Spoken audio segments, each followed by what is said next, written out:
Alright, haven't recorded a video in a while, so figured I would make a video of these two here. Oh, let me get the focus on. Lock on here. Alright. So you can go back and kind of work at them at your own pace, possibly.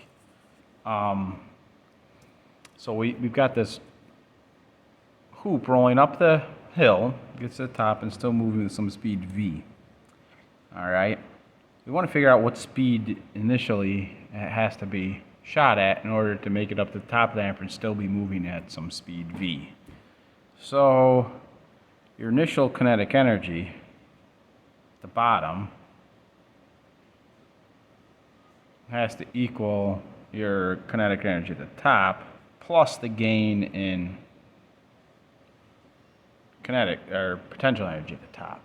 Now, you got to remember at the bottom here we have rotational and kinetic, 1/2 I omega squared, and linear, I'm sorry, and 1/2 mv squared. At the top we also have 1/2 I omega squared plus 1/2 mv squared.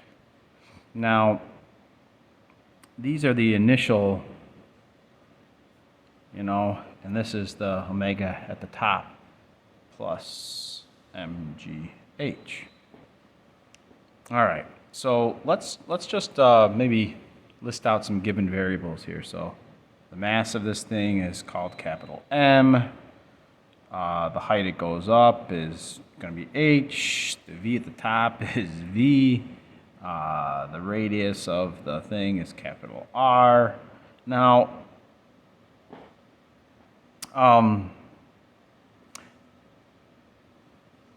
I know this seems kind of silly, right? But you want to keep track of what you've been given, because you can only have given variables in your final solution. So let's tackle this here. So it's a hollow hoop, right? So I give you this mr squared is the moment of inertia. That's important. Another important thing here is realize is when something's rolling, right? We have that omega. That is related to the center of mass velocity. Center of mass velocity is equal to r times omega. So we're going to write omega as v over capital R here. All right, so the initial is what we're looking for here. Initial speed. So that's going to be v. So let's put in what we have. I'm going to move over a little bit here because I know I'm going to need some extra space. 1/2 mr squared. That's the moment of inertia. If it has a coefficient, be careful. Omega squared is going to be v squared over capital R squared. We're going to get some cancellation there, which we've seen. This is capital M. I'm going to make initial, v initial squared. 1/2 I omega squared, so mr squared. Omega squared is v squared over r squared plus 1/2 capital M v squared plus capital M gh. All right, so we can cancel out a lot of stuff here, right? We can cancel this r squared, this r squared, this r squared, this r squared. We take a mass out of each term. Each term has a mass. So let's kind of condense this down. So we have 1/2 v initial squared plus 1/2 v initial squared equals 1/2 v final squared plus 1/2 v final squared plus gh.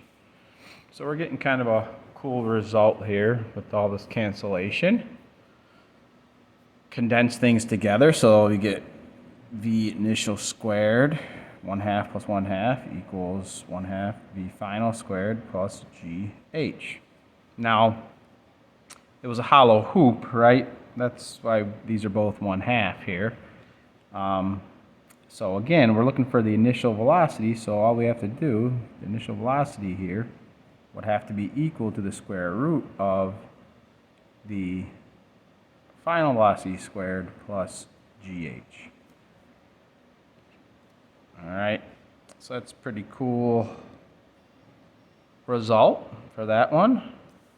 Let's double check that we have everything correct. V is a given variable, G is a constant, H is a given variable.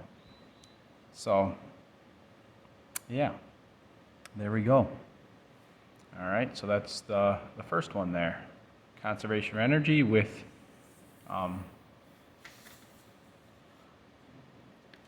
rotational involved.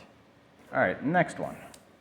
This one we kind of did in class already, but I'll go through a little bit slower here. So turntable, mass m, radius r, spins with an angular velocity of omega naught. Clay ball with a mass of m over 4 is dropped on the turntable at distance r over 2 from the center of the disk. Clay ball sticks to the disk and they rotate together with the same angular frequency. All right, so I'm going to kind of redraw this a little bit here. So before the collision, after the collision, we think, right? Conservation of momentum. All right, so before we've got the disk, right? Some sort of omega naught. And this clay ball up here is rest. After, we've got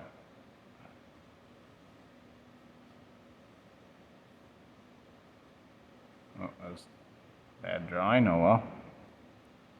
Omega after, which is probably a little smaller, and the clay ball is stuck on there, right?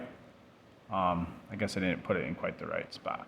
So, L before equals L after. Momentum before the collision equals momentum after the collision. And you have to do them all rotational, angular momentum. You can't mix linear momentum and angular momentum like we do with energy. They have different units. A single particle moving in a circle, like a clay ball in an orbit or something, so from a top view, right, this going in a circle eventually after,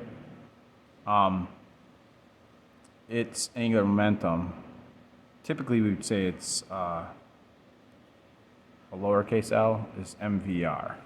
So since this isn't moving initially, its angular momentum is 0. The only thing that has angular momentum is the disk. The I of the disk is 1/2 capital Mr squared. That is a given variable. So L before here is I omega before. And the clay ball has no momentum, so it's just plus 0. After the collision, they're stuck together. You can treat them separately if you want, or you can find the total moment of inertia afterwards. It's the disk, 1/2 Mr squared plus m over 4 times r over 2 squared. So that's the I of the disk. This is the moment of inertia of the ball relative to the rotational axis, right? That mass is going in a circle. The radius of r over 2. So total moment of inertia, we can figure this out here. So 1/2 capital Mr squared plus m over 4 r squared over 4. All right, so it's 1/2 Mr squared plus 1/16 Mr squared. All right, common denominator here, 16, I guess.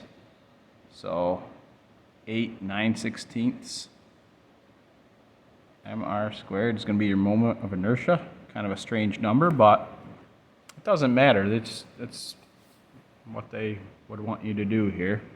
Maybe I should have made the mass of the ball a little bigger. I don't know. But no, I don't think so. It's fine. It's fine as is. You got to get it right. So it doesn't really matter what the fractions are because it's all just kind of the getting the right setup anyway. So the L after is the combined plus the omega final, I guess I'll call it. All right, we'll call it omega naught. So, total momentum before equals the total momentum after. Before, 1/2 capital MR squared omega naught equals 9/16 MR squared omega final. We're looking for the final angular velocity of the system after they collide, so we're looking for that. MR squareds both cancel. All right, multiply by, cross multiply here, so we get 16/18 omega naught equals omega final. Now, suppose we could simplify that a bit, right? 8/9, 8/9 omega naught equals omega F. So, you know, it slowed down a little bit. Not a ton, but it did slow down. Had I made the ball a little heavier, it would have been a little more impactful. All right? For instance, if I had just said it was m/2, right, we would have 8 over here, 1/8. All right, so we'd have 1/8 plus we'd have 5/8, and that would make your omega final quite a bit slower, but that's fine. Now, next part of this says determine the speed of the clay ball in terms of the given variables and constants.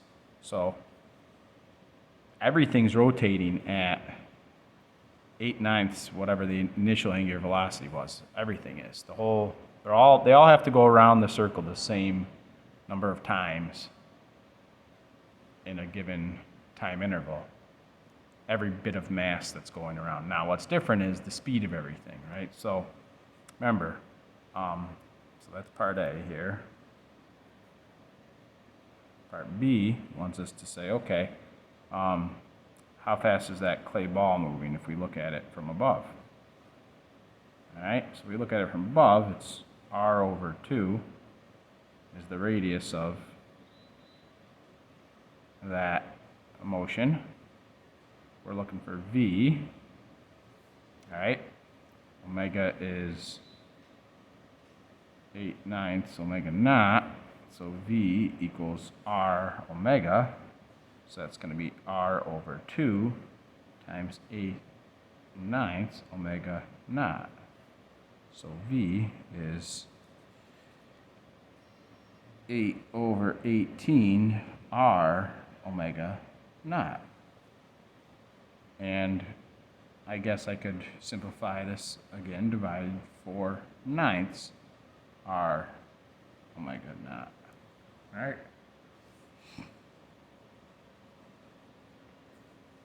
So I guess that's what I should have done there. But anyhow, 4/9 R omega naught. Would those units work? Yeah, it'd be meters times radians per second. And when we, oh man, whoops. It'd be meters times radians per second. So when we multiply that out, we'd end up with meters per second. Now somebody's going to make fun of that 9. All right, so that's that one. It was a nice little problem there. Two good problems overall. The only other thing I might add in for studying for the test would be possibly a torque question, like maybe, for instance, back on the first problem, you know, you could say, you know, what's the angular acceleration of the hoop as it goes up the ramp? That would be kind of tricky, but anyway. All right, so there's the solutions for these two problems. They're nice little problems. Take a look at them, see what you think.